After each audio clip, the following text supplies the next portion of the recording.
Hello children, how are you all? Hope you all are keeping fine children and taking good care of yourself.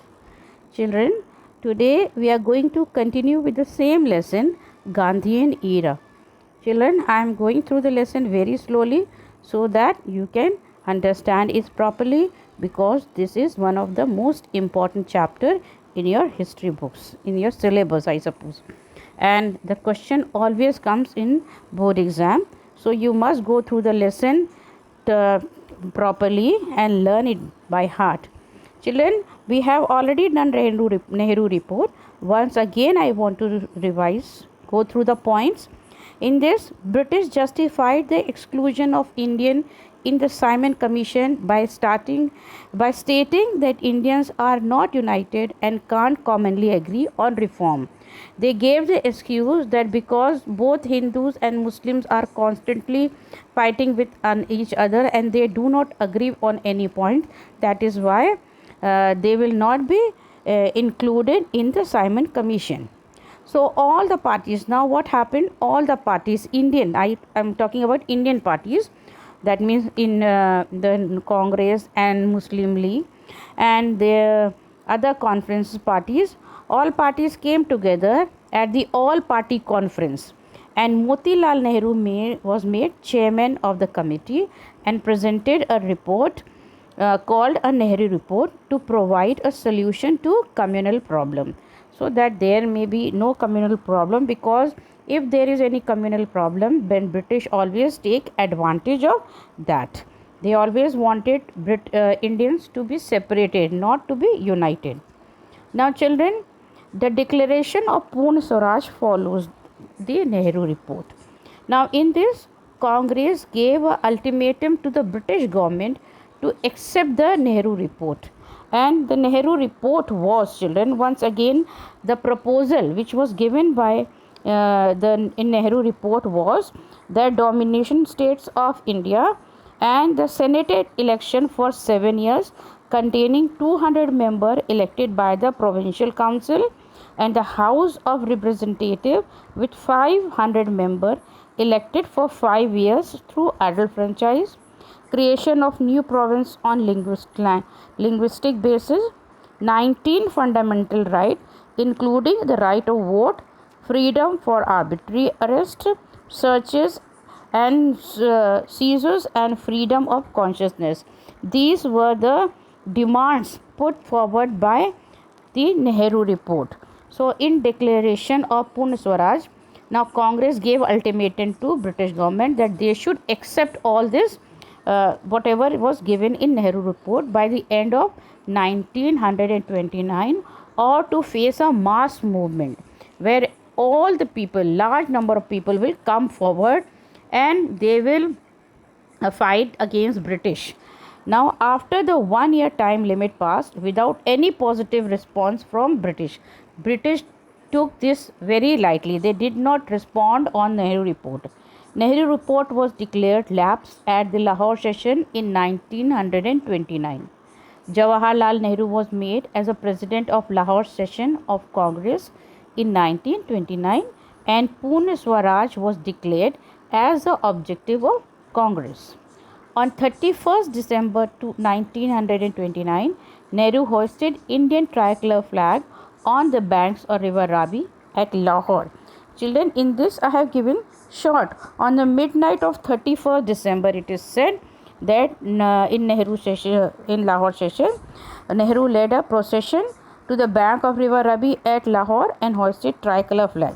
He proclaimed that it was a crime against man and God to submit any longer to British rule. Means they will not follow now, they will not bear now British rule in their country no longer. The Congress Working Committee met at January 1930 and decided the following program. Now here it was decided that preparation of civil disobedient movement. The word Swaraj here after would mean Purna Swaraj. 26 January would be observed as Purna Swaraj. So children, in here this date was already 26 January was already fixed in year 1929. 31st December 1929 26th January was already fixed for the independence, and it would be observed as Purna Swaraj Day throughout the nation, and tricolor would be hoisted. Indian would resign from legislatures and would withdraw themselves from any kind of association with the British. This was the declaration, and it was decided to observe 26th as the day of independence every year. Though still they were not independent, India did not get independence, but still they decided that 26th January will be Independence Day every year. A pledge was drawn up which was to be read and solemnly taken while celebrating the day. Now children, now next is civil disobedience movement 1913 to 1934, given in page number 77 in your book. I am going to tell you the major points that it is given in your book, but children, you have to read the chapter once by yourself. Gandhiji began the historic march from Sabarmati Ashram on 12th March 1930 and reached Dandi, a village in Gujarat, on 6th April 1930. He picked, now making salt was banned by the British government. So because Gandhi decided not to obey any rule of British, that is why he picked up small salt and violated the salt law imposed by the British.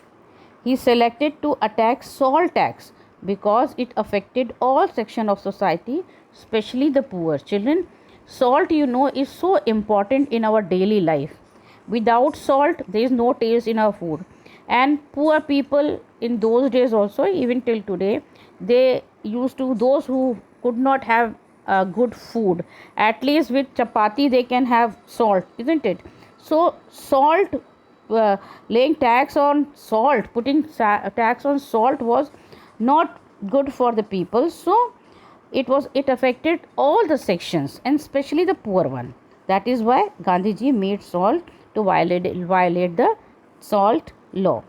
By breaking the salt law, Gandhiji launched the civil disobedience movement to show that he is no longer going to obey the British rule in our country.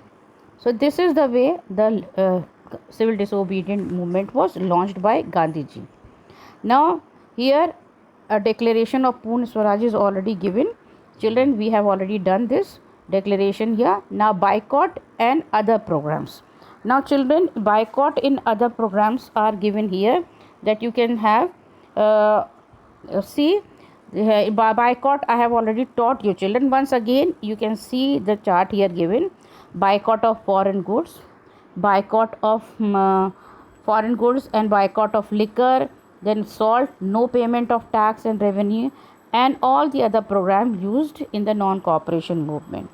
Children, after this Dandi March, already I have explained you just now that it was started from here we can see how Purna Swaraj, non-cooperation movement, here all, then civil disobedience movement that led to Purna Swaraj. This is the short form given here.